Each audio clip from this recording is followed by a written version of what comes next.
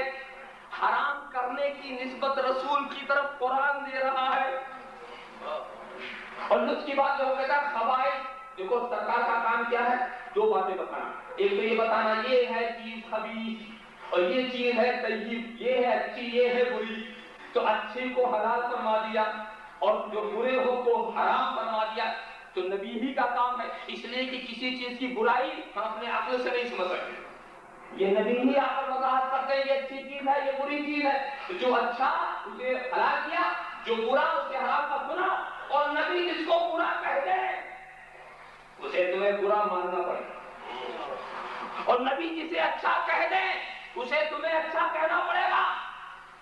اس کو ہم نے دیکھا کہ نبی نے جس کو اچھا کہا ایسے دور میں جبکہ ساری دنیا برا کہہ رہی، ساری دنیا، یہ عورتیں، یہ صنف نازک، ان پر کتنے مظالم ڈھائے دنیا نے۔ میں آپ کو بتاؤں، افلاطون جیسا دماغ کا انسان وہ کہتا تھا کہ آج تک میری سمجھ ہی میں نہیں آیا کہ عورتوں میں روح ہوتی ہے کہ نہیں، وہ افلاطون بن گیا، اتنی سمجھی۔ ایک مرتبہ خانہ عروسی سجائے گا جس میں دلہن اتاری جاتی، اور اس پر کسی نے نیک خالی کے طور پر ایک بورڈ لگا دیا، اندر برائی کے آنے کی اجازت نہیں، اندر برائی کے آنے کی اجازت نہیں۔ تو پوچھا یہ کس، تو کسی اس دور کے بہت بڑے حکیم نے پوچھا یہ کمرہ کس لیے سجایا گیا؟ کہا دلہن اتارنے کے لیے۔ کہا عورت سے بڑھ کے برائی کون ہے؟ اسی لیے سجایا گیا تو کہتے ہو برائی کے آنے کا اجازت نہیں ہے۔ دیکھا یہ دور تھا، مگر دوستو جب میرے رسول نے ان عورتوں کو مقام نہیں دیا، ان کے افتخار کو بلند کیا، ساری دنیا میں اس کو حق نہیں دیا جا رہا تھا، نبی نے حق دیا۔ اور ذرا سا دیکھو حق دینے کا انداز کیا، قربان کیا قرآن کے انداز ہے، بلی طریقہ بڑے ذکر مطلب حج الانسیائی، مرد کے لیے دو عورتوں کے برابر حصہ ہے۔ دیکھو مرد کے لیے دو عورتوں کے برابر حصہ ہے، یہ بھی تو کہا جا سکتا تھا عورت کے لیے ایک مرد کا آدھا حصہ ہے،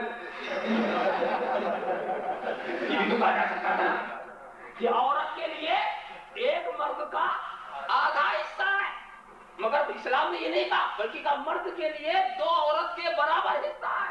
کیوں؟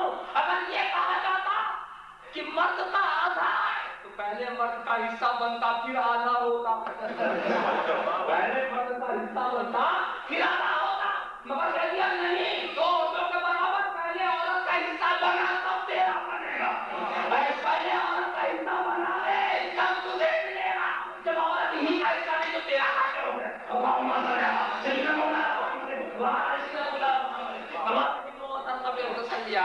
دیکھا ہم نے تو جب اچھا کہا، مگر ایک بات میں بتاؤں اس کی بھی لمٹ لگا دی ہے نا سرکار نے، کہاں تک اچھا؟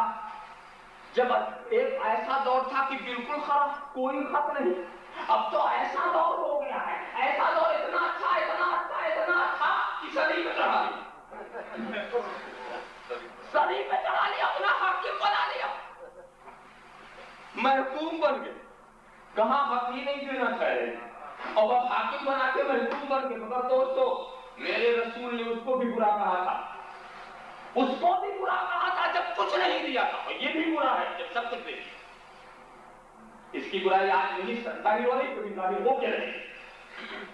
ایسے ہی شراب، وہ کون سی محفل ہے جس میں اسے اچھا نہیں کہا گیا؟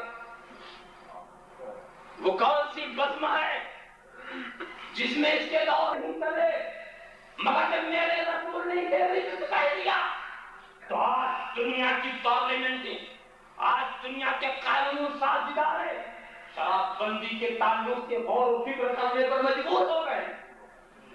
جب اس کی تباہیوں کو دیکھ لیا، میرے محبوب نے اسے برا کہا ہے تو تمہیں اسے برا ماننا پڑے گا۔ محبوب نے جسے اچھا کہا وہ اچھا ہے، اور جسے برا کہا سنو، دنیا کی پارلیمنٹ کے اندر اگر کوئی قانون بن رہا ہو تو یہ مت سمجھ لینا کہ یہ پارلیمنٹیں تمہیں قانون دے رہی ہیں، نہیں، یہ ہمارا قانون ہے جسے اپنایا جا رہا ہے، یہ ہمارا۔ اسلام سے پہلے عورتوں کے حق کے بارے میں کس نے سوچا؟ اسلام سے پہلے شراب بندی کے بارے میں کس نے سوچا؟ یہ اسلام کا دیا ہوا قانون ہے۔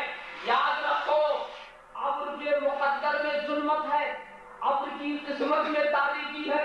اب ابر کا کوئی حصہ چمکتا ہوا نظر آئے تو یہ پیچھے چمکنے والے آفتاب کی چمک ہے، یہ اس کی چمک نہیں ہے۔ تو دنیا کی پارلیمنٹوں کا مقدر تاریکی ہے، اب اگر وہاں کوئی چمک نظر آئے تو یہ پیچھے چمکنے والے اسلام کی روشنی ہے، یہ اسلام کی دین ہے، یہ اسلام کا قانون ہے جسے تم دھیرے دھیرے اپنا رہے ہو۔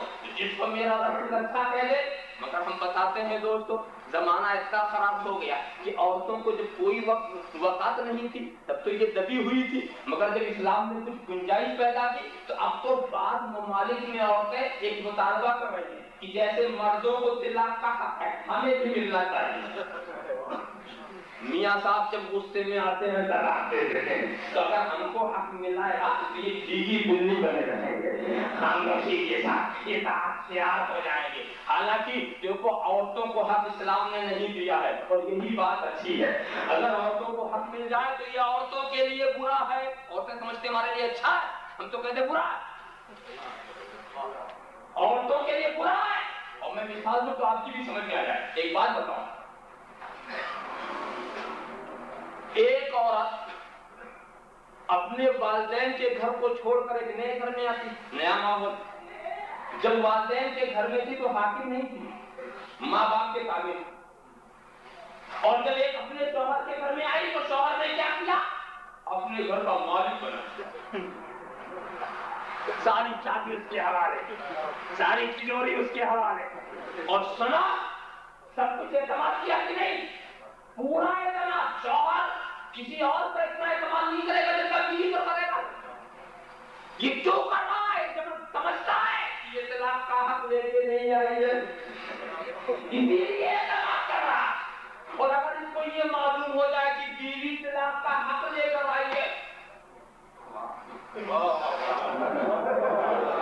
طلاق کا حق لے کر آئی ہے، تو ماں باپ یہاں تو محکوم تھی، یہاں بھی محکوم رہے گی، مالک نہ بنے گی۔ اس کو پھر تجوری کی چابی چھوڑ دے گا، اس کو اپنا راز کون بتائے گا؟ یہ اپنے اندرونی معاملے میں اس کی رائے کون لے گا؟ اس لیے کہ ہر وقت دل ڈرتا رہے گا کہیں ایسا نہ ہو کہ ہم ان پر بھروسہ کر لیں، ہم تو چلے جائیں دفتر میں اور جب شام کو پلٹے تو پتا چلے کہ بیگم صاحبہ طلاق دے کر سب کچھ لے کر روانہ ہو رہی ہے۔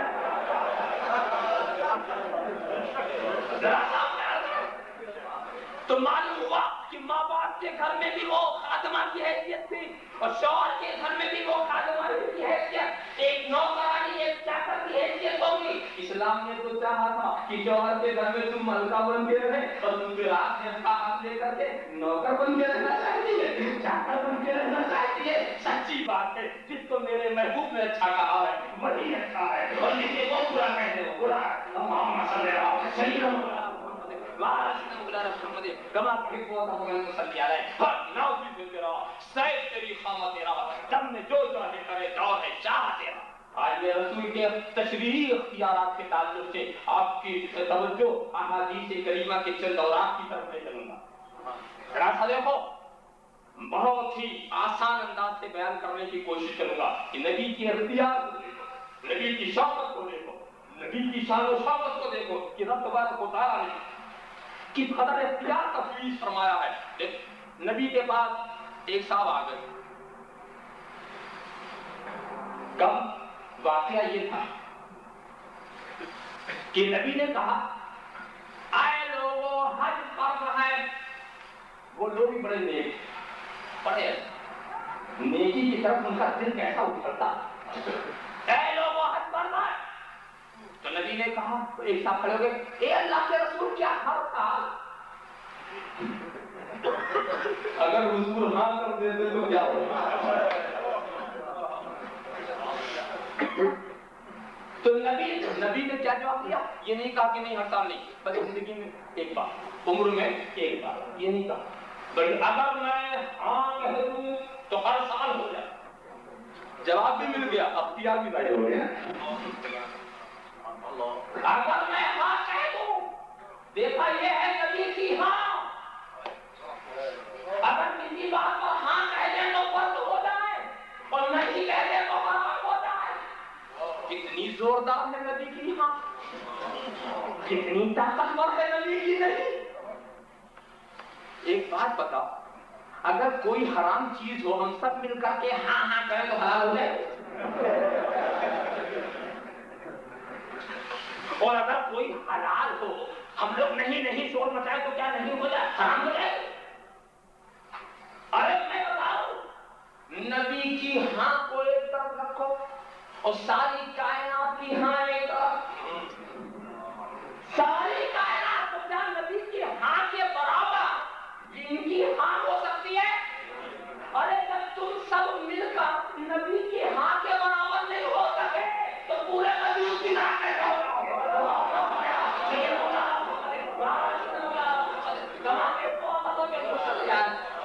آج ایک وبا چل پڑی ہے کیا؟ نہیں، ہر بات پر نہیں، کوئی مسئلہ پوچھو نہیں، قیام تعظیمی جانتا نہیں، میلاد نہیں، محرم کی تقریبیں نہیں، ارے عید کی سوئیاں نہیں، ارے شراب کا حلوہ نہیں، محرم کا کھچڑا نہیں، مزارات کی حاضری نہیں، چادر نہیں، پھول نہیں، سینر نہیں، نہیں، یہ وبا چلی. تو جب کوئی اس طرح نہیں کرنے والا ملے تو پوچھنا یہ تیری نہیں ہے یا میرے رسول کی نہیں. اگر رسول کی نہیں ہو تو دکھاؤ، ورنہ اس نہیں کی بھی نہیں.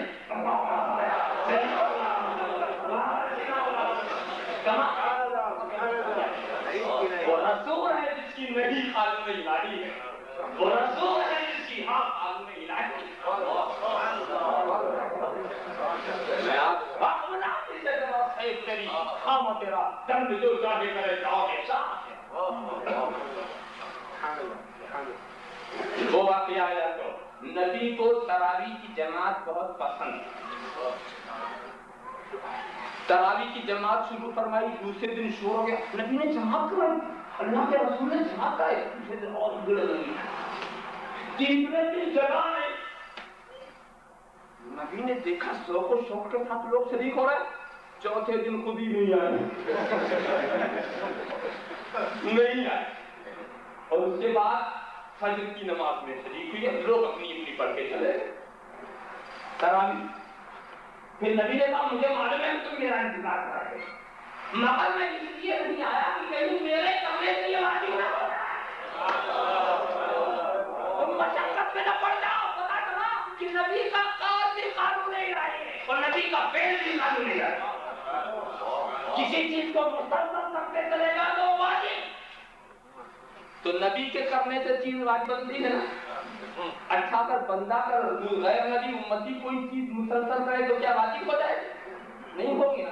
اچھا ایک دیکھو، حضرت عمر نے تراویح کی جماعت رائج کر دی اور آج تک رائج ہے، انشاءاللہ قیامت تک رائج رہے گی. کیا فرض ہو گئی؟ کیا واجب ہو گئی؟ معلوم ہے اتنا لوگ پڑھتے پھر بھی واجب نہیں، اور نبی 30 سال تک برابر پڑھ رہے ہو. نبی کا پھر اتنا زور تھا اور امت سب کرتی ہے. ظہر کے بعد تم نفل پڑھتے ہو کہ نہیں؟ اتنے زمانے سے پڑھ رہے ہو، ابھی تک وہ نفل نہیں ہے، واجب نہیں بنی. سنت سنت ہے، واجب واجب ہے، موقدہ موقدہ ہے، غیر موقدہ جو جس حال میں ہے. پتا یہ چلا کہ امتی کے عمل سے کوئی چیز واجب نہیں ہوتی. پتا چلا کہ میں اس لیے توجہ دلا رہا ہوں کہ لوگ ایک الزام رکھتے ہیں کہ یہ اہل سنت والجماعت کا دعویٰ کرنے والے میلاد کو واجب سمجھتے ہیں. کوئی بات نہیں چھوڑ دے گی، قیام تعظیمی واجب سمجھتے ہیں. جب میلاد پڑھتے ہیں فاتحہ واجب سمجھتے ہیں. ان سے یہ پوچھو کیا امتی کے کرنے سے کوئی چیز واجب ہوتی ہے؟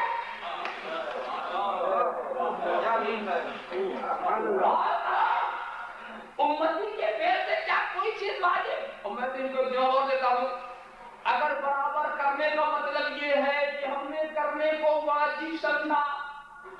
کسی مرتبہ تو کچھ نہیں کرتا تو تو نے نہ کرنے کو واجب سمجھا.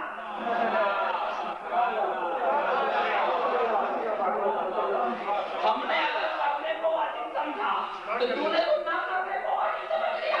کبھی تو کرتے ہی نہیں. چلو اور تحقیقی جواب یہ ہے امتی کے کرنے سے کوئی چیز واجب نہیں ہوتی.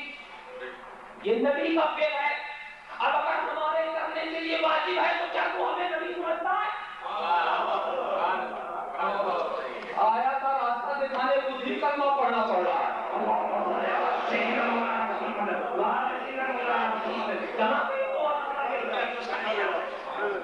وہ نبی ہے جن کا قول بھی قانون الہی ہے اور وہ نبی ہے جن کا فعل بھی قانون الہی ہے. نبی سے جاؤ سیف کریے خامہ تیرا گھر میں جو چاہے کرے اور اشارہ کرے. آپ بہت محسوس ہو رہے تھے. ابھی مولانا قاری فیاض الحسن صاحب کی تلاوت فیض الحسن صاحب فیض الرحمان صاحب. چلیے صاحب جو فیض الرحمان ہے وہ فیض الحسن بھی ہے.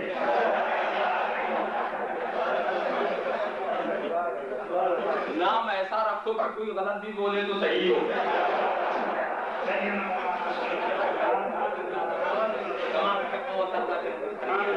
تو مولانا فیض الرحمان صاحب سے محظوظ ہو رہے تھے. فرض کرو یہ نئے نئے آئے ہوئے ان کے پاس کوئی عورت آئے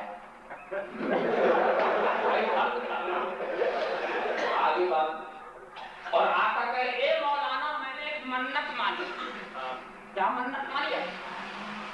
کہ میرا یہ کام ہو جائے تو میں آپ کو ڈھول بجا کے گانا سناؤں.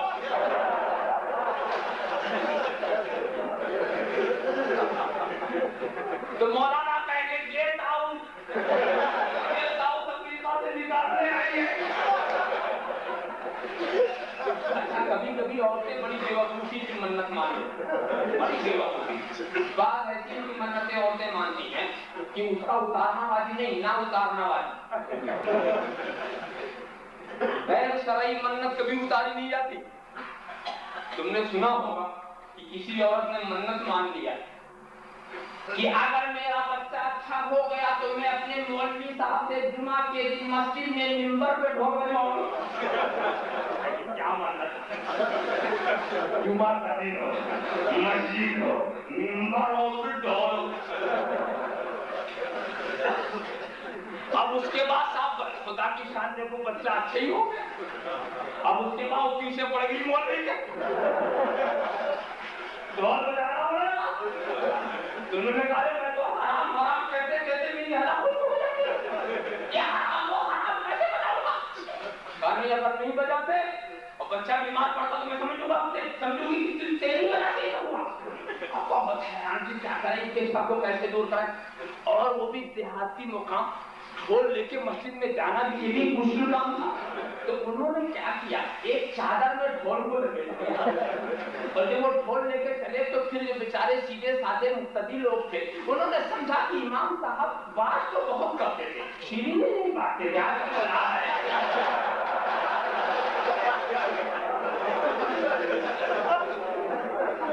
اب اس کے بعد جناب والا امام صاحب آتے ہوئے آنے کے بعد پھر کھڑے ہوئے رکھ دیا انہوں نے ڈھول کو منبر پر.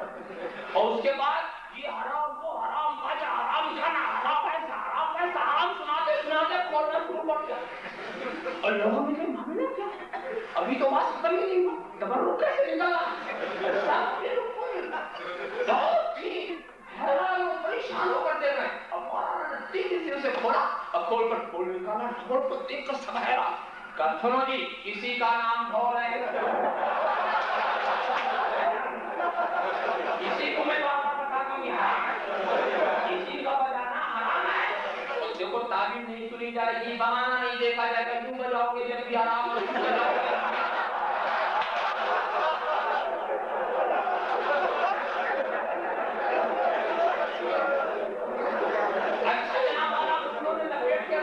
اور دیہاتیوں نے سمجھا کہ مولانا چوری تو بہت سمجھاتے تھے آج پریکٹیکل کر رہے ہیں.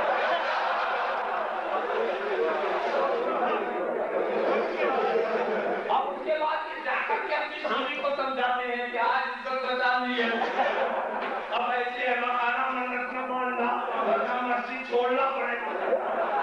دیکھا آپ نے مجبوری تھی یہ مجبوری تھی. دوستوں میں تمہیں پیارا واقعہ سناتا ہوں. ایک عورت دف دے کر بارگاہ رسالت میں آئی اور کہا اے اللہ کے رسول میں نے یہ منت مانی ہے کہ فلاں بدلے سے آپ کامیاب ہو کر آئیں گے تو میں دف بجا کر آپ کو گانا سناؤں. اللہ کے رسول دیکھو کسی بڑے سے بڑے عالم کیا گیا تھا تو نکال دے گا, بڑے سے بڑے مجتہد کیا گیا تھا تو نکال دے گا. محدث و فقیہ کی گنجائش نہیں تھی. یہ تمہارے علماء کرام, یہ مولانا نوری صاحب ہو, یہ پروفیسر صاحب ہو, یہ مولانا دودھ صاحب ہو, یہ مولانا فیض الرحمان صاحب ہو, کسی کے پاس تو آتا نکال دے گا.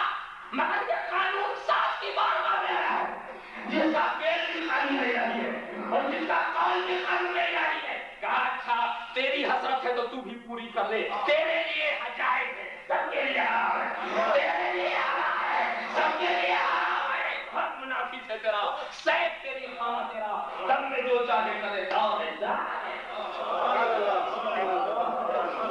دیکھو یہ قانون ساز کی بارگاہ ہے. میں تھوڑی دیر کے لیے پھر ایک بات ہوں. مولانا نوری صاحب کے پاس ایک صاحب آ گئے, اے مولانا میرے اندر 4 ہے. 4 کیا تھا کہ میں جھوٹ بولتا. مولانا چوکی یہ جھوٹا ہے. لیکن پہلے جھوٹ کا بولنا کتنا کم تھا. ایک جھوٹے کو احساس تھا کہ میں جھوٹ بول رہا ہوں. پہلے تو لوگ حیرت کرتے تھے کہ مسلمان اور جھوٹ بولے اور تم لوگ کیا مسلمان اور سچ بولے. کیسا زمانہ بدل گیا. اے مولانا میں جھوٹ بولتا. اچھا اس کے بعد پھر مولانا ایک آدھا طور پہ میں چوری کرتا ہوں. تو مولانا نے اپنی جیب سواری کر دور ہٹ کے بیٹھ.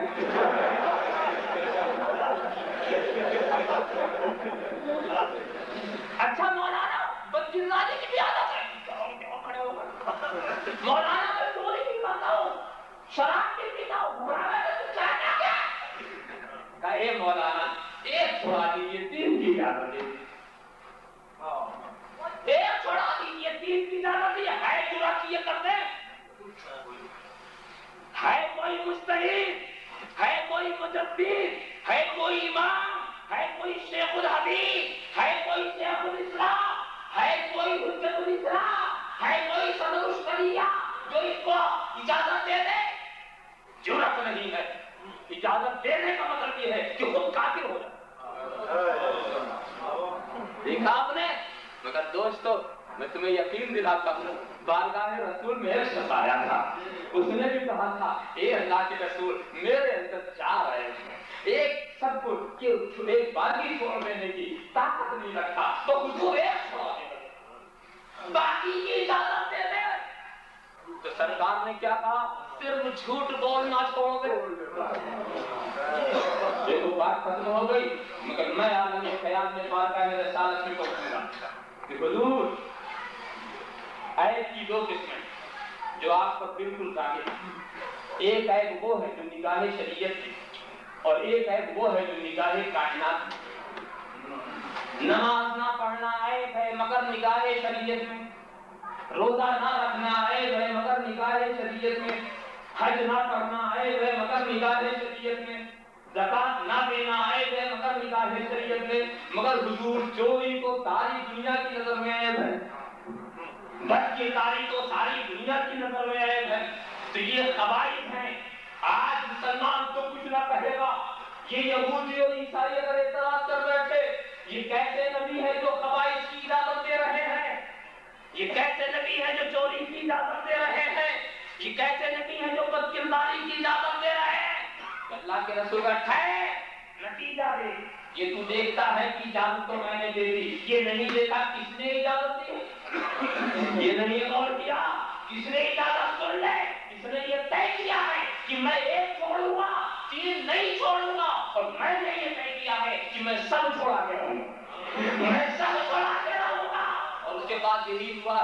نتیجہ تو یہی دیکھا گیا کہ جب اس کا میلان شراب کی طرف ہوا تو ذہن میں خیال آیا کل صحابہ کی محفل میں جب ہم سے پوچھا جائے گا کہ ہم نے کیسے دن گزارا تو جھوٹ تو بولنا نہیں ہے, صحیح بات تو کہنی ہے. یہ بہت بری بات ہوگی کہ ہم یہ کہیں کہ ہم شراب میں آلودہ ہو کر کے ہم نے اپنے وقت کو خراب کیا، جب چوری اور بدکرداری کا خیال پیدا ہوا، پھر یہی خیال آیا تھا کہ جب ہم جائیں گے اور پوچھا جائے گا جھوٹ تو نہیں بولیں گے، صحیح بات تو نہیں ہوگی، مگر یہ کتنی خراب بات ہوگی ان نیک نفوس کے سامنے ہم اپنی بدکرداری کا اعتراف کریں، ہم اپنی چوری کی بات کریں، لاؤ اسے بھی چھوڑ دیا جائے، لاؤ اسے بھی چھوڑ دیا جائے، اور اس کے بعد دوسرے دن وہ آ کر کہتے ہیں اے اللہ کے رسول آپ نے ایک کو چھوڑایا تھا، ہمیں تو سب چھوڑنا پڑا، ہمیں تو سب چھوڑنا پڑا، پتا یہ چلا کہ میرا رسول بظاہر کو ایک کو چھوڑا رہا تھا، مگر اس کے دل پر اختیار لگا تھا کہ ادھر رسول نے پھیر دیا، دل ادھر پھیر گیا، اللہ نہ سنیا سیدنا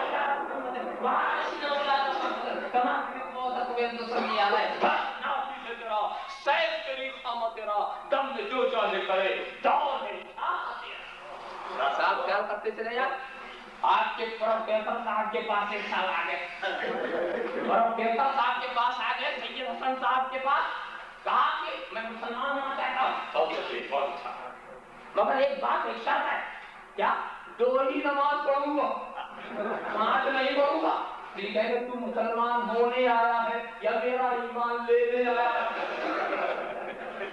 ہے جرات کسی کے کہ 2 نماز پر کسی کا اسلام قبول کر لے، مگر میں تمہیں مسند امام احمد ابن حنبل کی حدیث سناتا ہوں جس کے راوی حضرت امام مسلم کی شرط پر بالکل صحیح اور صحیح راوی ہے، تو صحیح حدیث سناتا ہوں کہ صحابہ کرام کی موجودگی میں ایک شخص آتا ہے بارگاہ رسالت میں اور آ کر کہتا ہے اے اللہ کے رسول میں بڑی مصروف زندگی رکھتا ہوں، 2 نماز سے زیادہ میرے پاس ٹائم نہیں ہے، کیا اس پر آپ میرا اسلام قبول کر لیں گے؟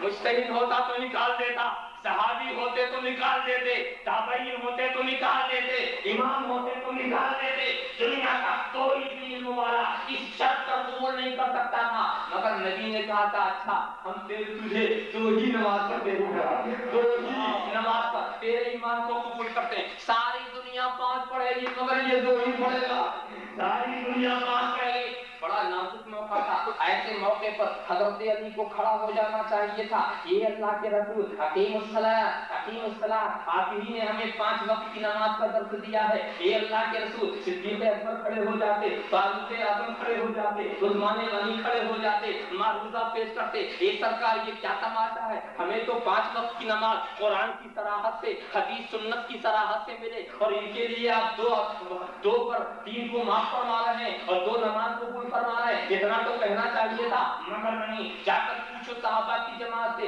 آپ کیوں نہیں کھڑے ہوئے تو کہیں گے ارے نادان کیوں نہیں جانتا، ہم نے قرآن انہیں سے پڑھا ہے، ہم نے قرآن انہیں سے سیکھا ہے، ارے ہم نے قرآن میں دیکھا اقیم الصلاۃ، نماز قائم کرو، نماز قائم کرو، مگر جس قرآن میں یہ ہے اقیم الصلاۃ اس کی قرآن میں اطیعوا الرسول رسول کی اطاعت کرو، ہم نے قرآن فرض کر دیا ہے جتنا یہ پڑھائے کرو، اللہم صل علی سیدنا محمد وعلی سیدنا محمد کما کہوا تو یہ تو سچ ہے، بس نافی سے تیرا سیف تیری خامہ تیرا دم پہ جو چاہے کرے داؤ ہے جہاں تیرا، اور تمہیں آگے دیکھو دوستو، دیکھو حضرت فاطمہ زہرا کی موجودگی میں حضرت علی سے کیا کہا تھا میرے رسول نے، اے علی فاطمہ کی موجودگی میں تم دوسری شادی نہیں کر سکتے، فاطمہ کی موجودگی میں تم دوسری شادی نہیں کر سکتے، تو حضرت علی کو آیت پڑھنی چاہیے تھی کہ نہیں، فَانْكِحُوا مَا طَابَ لَكُم مِّنَ النِّسَاءِ مَثْنَىٰ وَثُلَاثَ وَرُبَاعَ، اے اللہ کے رسول قرآن میں تو 4 تک کی گنجائش ہے، آپ یہ کیوں کہہ رہے ہیں، پڑھنا چاہیے تھا نہیں پڑھا، بلکہ سرے دیا جھکا کر گویا کہہ رہے ہیں حکم نافذ ہے تیرا سیف تیری خامہ تیرا دم میں جو چاہے کرے دور ہے شاہ۔ مشکات شریف میں جہاں یہ حدیث ہے تو ملا علی قاری نے مرقات میں جو تشریح کی ہے اس کی الفاظ پر غور کرو، فیہ تحریم ایذائہ صلی اللہ تعالی علیہ وسلم، فیہ تحریم ایذائہ صلی اللہ علیہ وسلم، اس سے پتا چلا کہ رسول کو اذیت پہنچانا حرام ہے، وَإِن تَمَلَّكَ الْإِيذَاءُ مِمَّا كَانَ أَصْلُهُ مُبَاحًا، اگر جائز بات سے بھی رسول کو اذیت پہنچے تو وہ جائز بھی حرام ہے،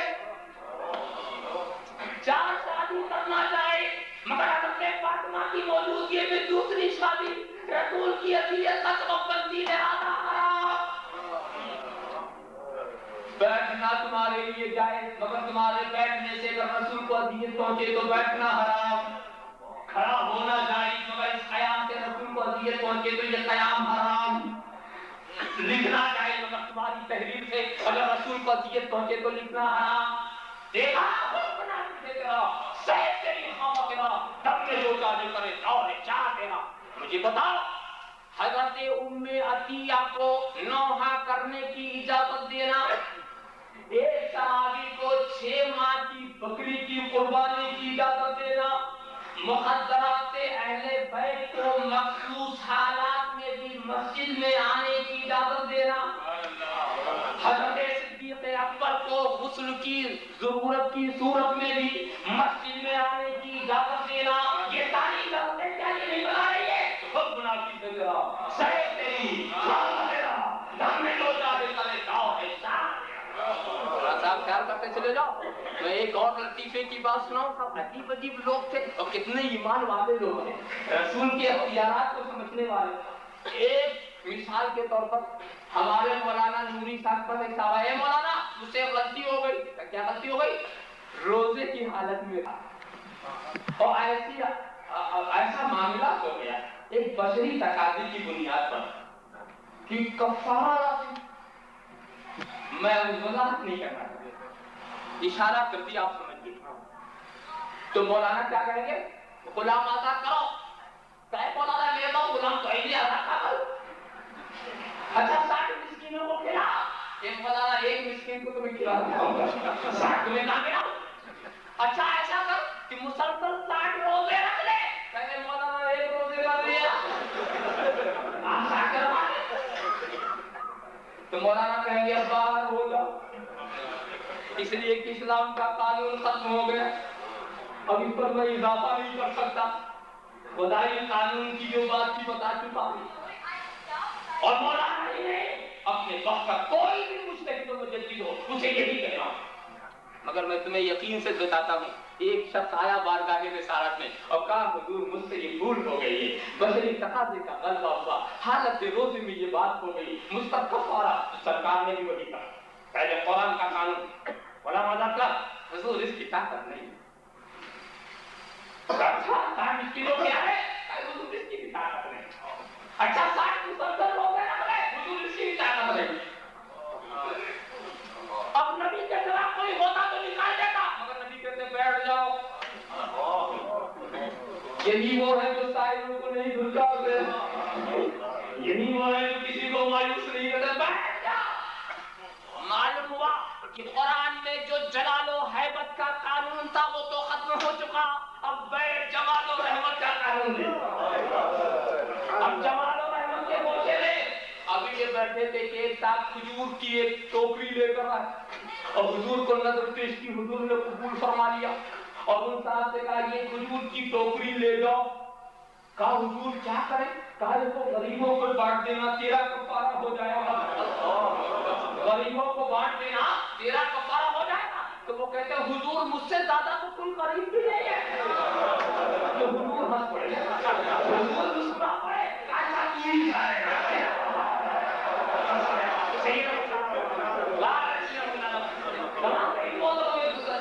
اس موقع کے لیے مناسب بات ہم قرماؤ ہم سوا ہم قرماؤ ہم سوا قرماؤ بھی اللہ سوا بھی اللہ ہم مناسب ہے تیرا صحیح تیری قام تیرا دم میں جو چاہے کرے دار ہے چاہ بتا نال کرتے چلے جاؤ میں تمہیں اور تیزی کے ساتھ لے جاؤں ایک ایسا بھی دیوانہ بارگاہ رسول تھا ایک ایسا بھی پروانہ شمع رسالت سرکار نے ایک صاحب سے ایک جانور خریدا روایتیں ہیں گھوڑا یا بہرحال کوئی جانور خریدا اب اس کے بعد خرید و فروخت جو ہوئی تھی وہ تنہائی میں ہوئی تھی بیچنے والا یہودی تھا اور خریدنے والے رسول تھے جب مجمع بات آئی اس نے کہا میں نے بیچا ہی نہیں آپ نے خریدا ہی نہیں اور اگر آپ نے خریدا تو گواہ لائیے اب بتائیے گواہ کہاں سے لائے کوئی تھا ہی نہیں مگر سنا ایک رسول کا دیوانہ حضرت مسلمان ساڑی پڑے ہوئے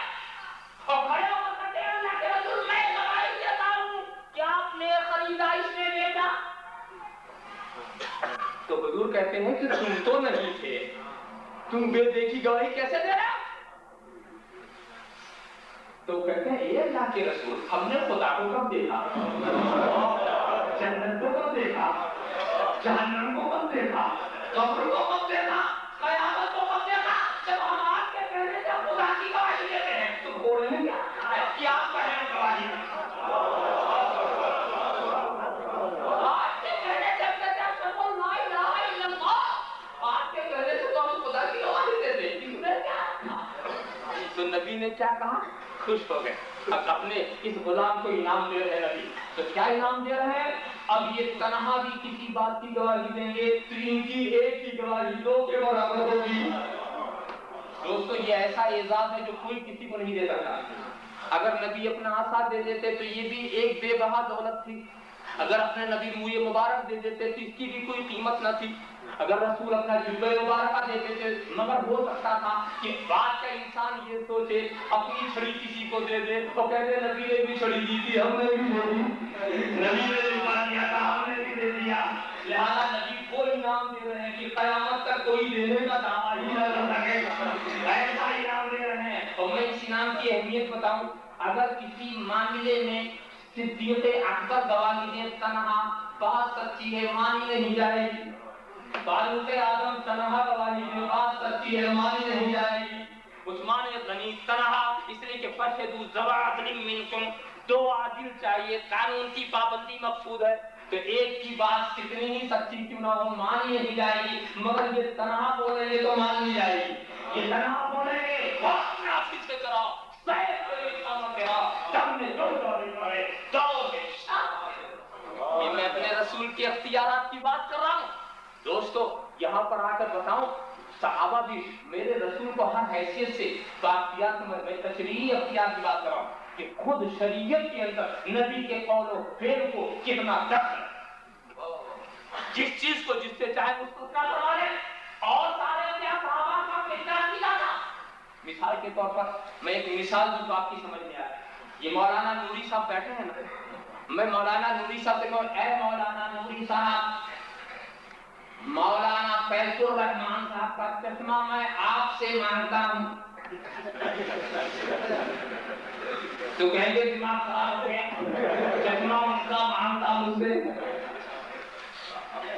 ارے مجھ سے میرا صافہ مانگ لو، میرا کرتا مانگ لو، میری گھڑی مانگ لو، چشمہ ان کا مانگتا مجھ سے، کیا سمجھے کہ دنیا کی اپنوں کا یہ فیصلہ ہے کہ چیز مالک سے مانگی جاتی ہے۔ اب میں ایک مانگنے والے کی بات کروں جس سے نبی نے کہا تھا مانگ لو، اے نبی مانگ لو، یہ نہیں کہا یہاں کی مانگو کی وہاں کی مانگو، دنیا کی مانگو کی جنت کی مانگو، یہ وہی کہتا ہے جو ہر جگہ کی دے سکتا ہو۔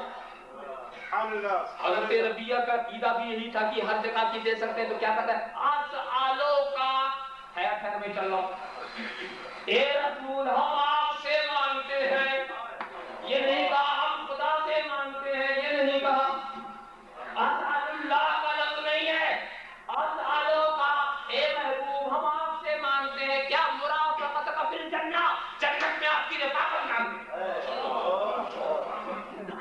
آپ سے مانگتے ہیں، جنت بھی مانگ لی ساتھ بھی مانگ لیا، اور پھر نبی نے یہ کہا اس کے سوا بھی کچھ چاہیے، ہوا کیا تفصیل ہے۔ ایک بات بتاؤ، جب جنت مانگی تھی تو رسول کو کہنا چاہیے تھا اے ربیہ جنت خدا سے مانگتے، مجھ سے میرا ماما مانگ لو، مجھ سے میری چھڑی مانگ لو، مجھ سے میری نالے مانگ لو، جنت کا مالک تو خدا ہے اس سے مانگنا چاہیے، مجھ سے کیوں مانگتے ہو؟ مگر نہیں، حضرت ربیہ نے مانگا اور اس سوال کو نبی نے جائز قرار دیا، اس سوال کو نبی نے جائز قرار دیا، تو پتہ چلا صحابی کا بھی عقیدہ تھا کہ یہ مالک جنت ہے، اور رسول بھی تصدیق کر رہے ہاں میں مالک ہوں، رسول بھی تصدیق کر رہے ہاں میں مالک ہوں۔ اسی لیے آپ کی کنیت ابو القاسم ہے، لِأَنَّهُ يُقَسِّمُ الْجَنَّةَ بَيْنَ أَهْلِهَا، ابو القاسم اس لیے آپ کی کنیت ہے کہ آپ جنتیوں میں جنت بانٹ رہے ہیں۔ آپ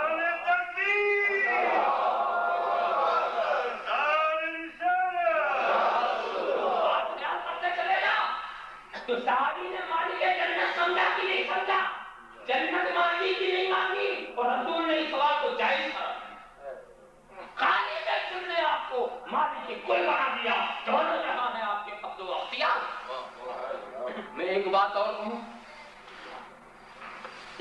اٹھا مجھے اٹھ کے میرے کان میں سیدھے کہتے ہیں کہ آپ کی ہمارے یہاں دعوت. اتنا دھیرے سے کہا کہ نہ مولانا مولی نے سنا, نہ مولانا فیض الرحمان نے سنا, نہ مولانا لطف صاحب نے سنا, نہ پروفیسر صاحب نے سنا, نہ قریب کے بیٹھنے والوں نے سنا, نہ ادھر ہاشم بھائی نے سنا. بالکل کھانے کے مجھے تو میں سمجھ گیا انتظام ہوتا تھا,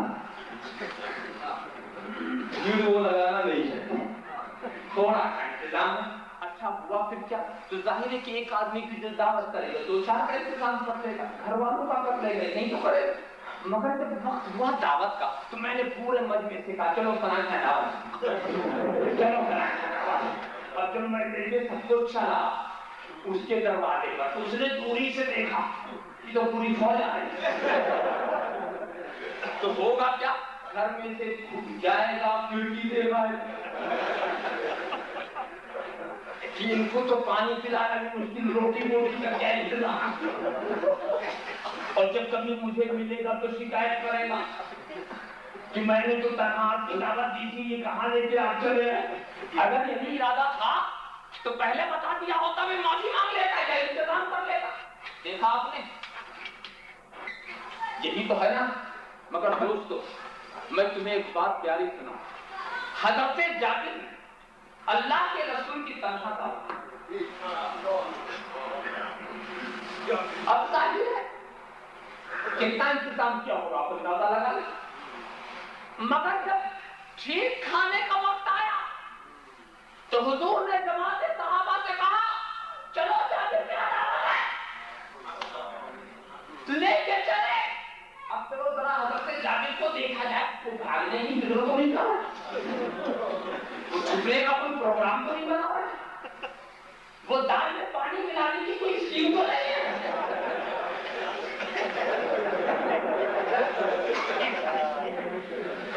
کہیں محلے ٹولے سے روٹی مانگنے تو نہیں گئے. ہم کیا پر دیکھتے ہیں تو حضرت جابر کی مسرت بے پناہ نظر آ رہی ہے.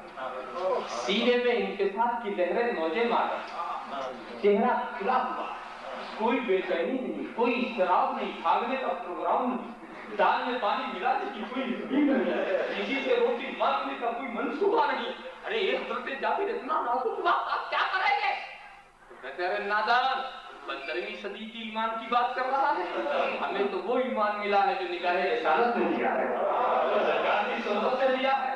وہ ہم سے کہتا ہے کہ ہم گھبرا جائیں, ہمارے گھبرانے کی ضرورت ہی کیا ہے. سنو, میں نے صرف رسول کی دعوت دی ہے, میرے مہمان صرف وہی ہیں, باقی کو رسول لے کر آئے ہیں, وہ اس کے مہمان ہیں.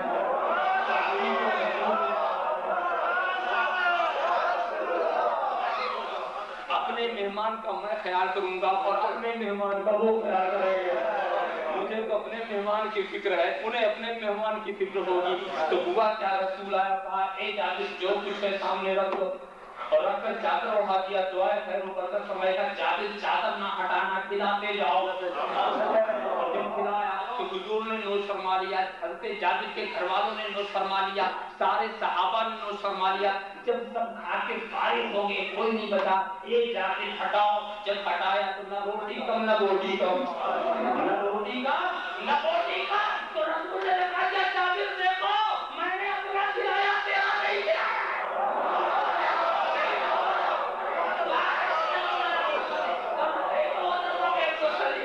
تیرا تو سب کچھ گیا, تیرا تو سب کچھ گیا. کرم سب پر ہے, کوئی ہو کہیں ہو, کرم سب پر ہے, کوئی ہو کہیں ہو, تم ایسے رحمت للعالمین ہو, شریک عیش و عشرت سمجھ لے کے مصیبت کاٹنے والے تم ہو, مصیبت کاٹنے والے تم ہو. ذرا سا آپ خیال کرو. اور پھر کہے جاتے ذرا وہ ہڈیوں کو جمع کرو جو بکری تم نے قربان کی ہے, اور ہڈیوں کو جمع کیا تو دعا فرما دی, لیجیے صاحب بکری بھی واپس, بکری بھی واپس. دیکھو واپس ہوتی چلی گئی. کتنا کرم ہوتے جابر پر. نبی کی ضیافت کا ثواب ملا, صحابہ کی ضیافت کا ثواب ملا, گھر والوں کو کھلانے کا ثواب ملا, بکری بھی مل گئی, کھانا بھی مل گیا, ثواب بھی مل رہا ہے, سامان بھی نہیں جا رہا, ساری چیز بچ بھی رہی ہے. کرم سب پر ہے, کوئی ہو کہیں ہو, تمہارے سے رحمت للعالمین ہو.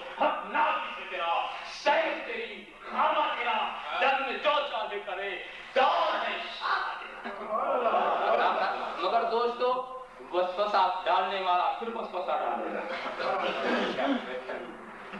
کیا تقریر کر گئے؟ نہرا کر دیا، نوسرا کر دیا، یہ ناجائز کر دیا، وہ جائز کر دیا، یہ سب کیا؟ قرآن پڑھو.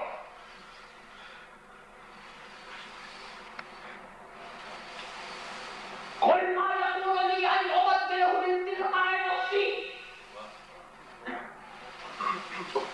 اے محبوب فرما دو مجھے اس کا اختیار نہیں ہے کہ میں قرآن میں اپنی طرف سے تبدیلی کروں. قل ما يكون لي أن أبدله من تلقاء نفسي إن اتبع إلا ما يوحى إلي. میں جو کرتا ہوں وہی نہیں ہوتی، مجھ میں مجال نہیں ہے، میرے لیے گنجائش نہیں ہے کہ میں قرآن کے احکامات کو بدل دوں. تم کہتے یہ کر دیا، وہ کر دیا، یہ حرام کر دیا، وہ جائز کر دیا. اور قرآن یہ کہتا ہے کہ نبی کی مجال نہیں ہے کہ قرآن کے احکام کو بدل دے. بس سبحان قربان جا قرآن.